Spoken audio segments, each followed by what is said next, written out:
सिर्फ 4 साल की बच्ची जिसने अभी अभी स्कूल जाना शुरू किया था, लेकिन एक दिन वो कुछ दरिंदों के हाथों जबरदस्ती का शिकार हो गई। ठीक इसी तरह 19 साल की एक लड़की जो पढ़ लिख कर कुछ बड़ा करना चाहती थी, लेकिन एक दिन उस जबरदस्ती का शिकार हो गई। जबरदस्ती बलपूर्वक किया गया शारीरिक शोषण एक महिला के लिए किसी मौत से कम नहीं, चाहे वो 4 साल की बच्ची या 40 साल की महिला। इस तरह की घटना होने के बाद कोई भी महिला अपने होश और हवास खो बैठती, सिर्फ सोचती रहती कि उसके साथ ऐसा क्यों हुआ।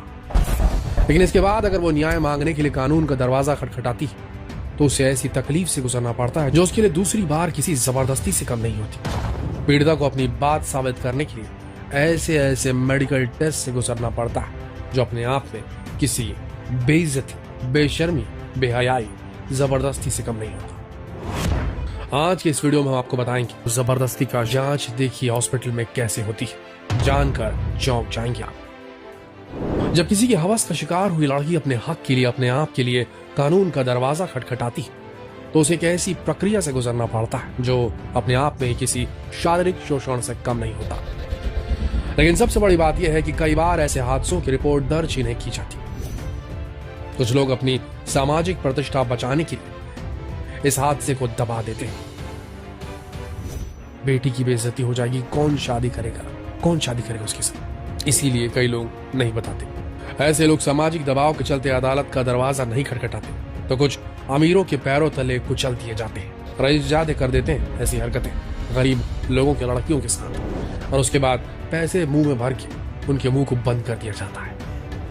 लेकिन जब ऐसे मामले तूल पकड़ने लगते हैं, मीडिया में इनकी खबरें सुर्खियां बन जाती है, तब लोगों को पता चलता है कि आज भारत में फिर से किसी लड़की की कुआरा पर लूट लिया गया है।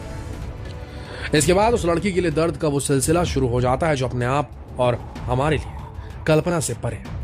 इस बात को जानने के लिए कि लड़की के साथ वाकई में कुछ गलत हुआ है या नहीं, उसे एक ऐसी मेडिकल प्रक्रिया से गुजारा जाता है जो आपके रोंगटे खड़े कर देगा। रिपोर्ट दर्ज होने के बाद लड़की को मुलाहिजा यानी मेडिकल जांच के लिए सरकारी अस्पताल ले जाया जाता है। एक महिला कांस्टेबल लड़की को सरकारी अस्पताल ले जाती है ताकि मेडिकल जांच कराई जा सके। इसके बाद उसे एक कमरे में ले जाया जाता है जहां पर एक नर्स आती है, उसे कहती है कि अपने शरीर से, अपने बदन से सारे कपड़े उतार दो और लेट जाओ बिना कपड़ों के। बस इतना सुनते ही लड़की के रोंगटे खड़े हो जाते हैं। लड़की कपड़े उतार रही होती है कि तभी कमरे के अंदर एक मेल डॉक्टर पहुंच जाता है।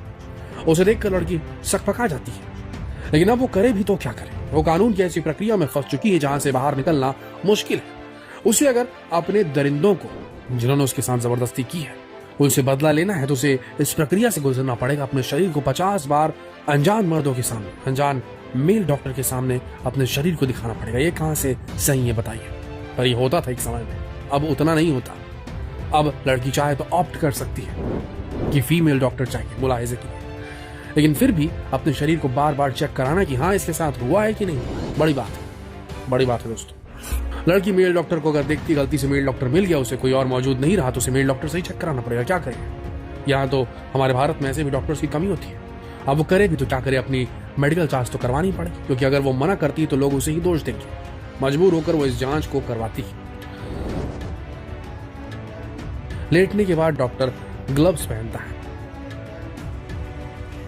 और अपनी 2 उंगलियां उसकी योनि में घुसा देता है, ये चेक करने के लिए कि लड़की का हाइमन फटा है कि नहीं फटा है, लड़की वर्जिन है कि लड़की के साथ उसका कुंवारापन लूट लिया गया है। कंफर्म करने उंगली डाल के देखता है। इतना सुनकर ही शायद आप अंदर से हिल गए होंगे, लेकिन सच्चाई यही है कि एक पीड़िता की जांच इसी तरीके से की जाती है। इस जांच को 2 फिंगर टेस्ट कहा जाता है, जिसमें डॉक्टर अपनी 2 उंगलियों को योनि के अंदर घुसाकर ये चेक करता है कि लड़की का हाइमन टूटा है या नहीं।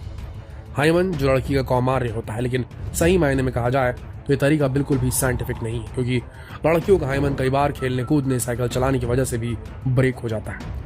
अब आप ही सोचिए, सिर्फ इस हाइमन के आधार पर ये पता करना कि लड़की के साथ जबरदस्ती हुई है या नहीं, ये कहां तक सही। दूसरी तरफ एक मेल डॉक्टर के द्वारा जांच किए जाने पर कई बार सरकार के खिलाफ आवाज उठी, कई बार इसका विरोध हुआ। आखिरकार सरकार को इसके बारे में एक निर्णय लेना पड़ा। कई सालों तक इसी तरह से एक मेल डॉक्टर के द्वारा पीड़िता की जांच की जा रही है। इसके बाद सरकार के द्वारा यह फैसला किया गया कि अब इस तरह के हादसों का शिकार हुई पीड़िताओं की जांच अब महिला डॉक्टर ही करेगी। लेकिन सरकार की तरफ से जब यह फैसला आया, उस वक्त हमारे देश में महिला डॉक्टरों की जबरदस्त कमी थी। मजबूरन मेल डॉक्टर को इसकी जांच करनी पड़ती थी, जिसके कारण कई बार यही डॉक्टर इनका फायदा उठा लिया करते थे। इतना सुनकर ही खून खौल उठता है, लेकिन सच्चाई यही है कि आज भी देश के कई इलाकों में बिल्कुल इसी तरह 2 फिंगर टेस्ट किया जाता है। हालांकि इस टेस्ट को लेकर कई बार सरकार का विरोध हुआ है, बात सुप्रीम कोर्ट तक पहुंची। इसके बाद फैसला आया कि अब से 2 फिंगर टेस्ट नहीं किया जाएगा। कुछ समय तक तो 2 फिंगर टेस्ट नहीं किया गया, लेकिन इसके बाद इस टेस्ट पर लगे सारे प्रतिबंध हटा दिए गए और फिर से इसे लागू कर दिया गया। कई सालों से यही सिलसिला चला आ रहा है, कई बार इसे बंद करा दिया जाता है और फिर इस टेस्ट को लागू कर दिया जाता है। जबकि आप ही सोच कर देखिए कि भारत में आज के समय मेडिकल साइंस ने कितनी ज्यादा तरक्की कर ली। बड़ी से बड़ी बीमारी का इलाज आज टेक्नोलॉजी की मदद से संभव हो गया है। तो फिर क्या पीड़िता की जांच करने के लिए इस तरह की कोई टेक्नोलॉजी क्यों नहीं लाई जाती? हालांकि आज के समय डीएनए टेस्ट की मांग बड़ी तेजी से होने लगी है। डीएनए टेस्ट की मदद से अब ये पता लगाना आसान हो चुका है कि पीड़िता के साथ वाकई में कोई हादसा हुआ या नहीं। लेकिन इस तरह का टेस्ट सिर्फ बड़े शहरों में ही संभव है। वही बात करें हमारे भारत की, तो भारत के ज्यादातर इलाके गाँव में बसे हुए हैं, जहाँ पर आए दिन इस तरह के हादसे होते हैं। इसके बाद पीड़िता को जांच के लिए गांव के किसी सरकारी अस्पताल में अपनी जांच करवानी पड़ती है, जहां पर डीएनए टेस्ट तो छोड़ दीजिए, डॉक्टर भी कभी कभार हॉस्पिटल में कदम रखता है। अब आप खुद ही बताइए, क्या आप ऐसे अस्पताल में डीएनए टेस्ट की उम्मीद कर सकते हैं? बिल्कुल भी नहीं। यहाँ के डॉक्टर आज भी 2 फिंगर टेस्ट करने की ही रिपोर्ट अपनी बनाते हैं। लेकिन दोस्तों, आपको बता दें कि यहाँ पर एक पीड़िता का दर्द खत्म नहीं होता, अभी तो उसके दर्द की शुरुआत हुई है। शारीरिक कष्ट के बाद इस टेस्ट से उसका जितना मानसिक कष्ट उसने झेलना था झेल लिया होता है। इसके बारे में आप सोच भी नहीं सकते। यहाँ तक जिस लड़की की चाहत जीवन में कुछ करने की थी, कुछ बनने की थी, वो इस तरह की कानूनी प्रक्रिया के बाद से पूरी तरह टूट जाती। आज भी ऐसी कई लड़कियां हैं जो इस तरह के हादसों के बाद घर से बाहर नहीं निकलती, कॉलेज स्कूल जाना छोड़ देती, क्योंकि अब हर कोई उन्हें जानने लगता है, जिसका कारण है हमारे देश की मीडिया। बार बार इसी पीड़िता की न्यूज चलाई जाती है। इसके बाद न लड़की परिवार वाले चैन से नहीं जी पाते। फिर बारी आती है न्याय की, जहाँ पर अदालत में पीड़िता से ऐसे ऐसे सवाल पूछे जाते हैं जिसे सुनने के बाद आपको भी शर्म आ जाएगी। मजबूर होकर कई लड़कियां न्याय मांगने की उम्मीद को बीच में ही छोड़ देती।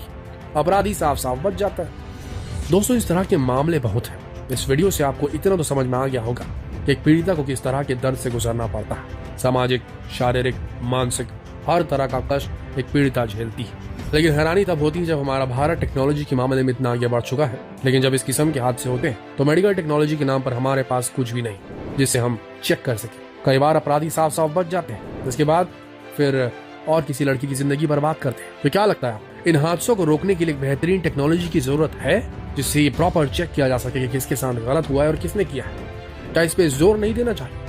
अंतरिक्ष पे जाने से पहले हमारे समाज में जो इतना बड़ा छेद बन गया है, इसे भरने की कोशिश भारत की टेक्नोलॉजी से क्यों नहीं होनी चाहिए?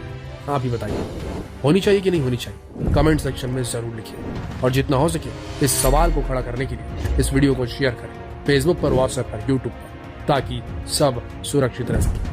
मिलते हैं कल एक और दिलचस्प वीडियो में। तब तक के लिए आप सबका इस वीडियो के अंत तक बने रहने के लिए दिल से धन्यवाद।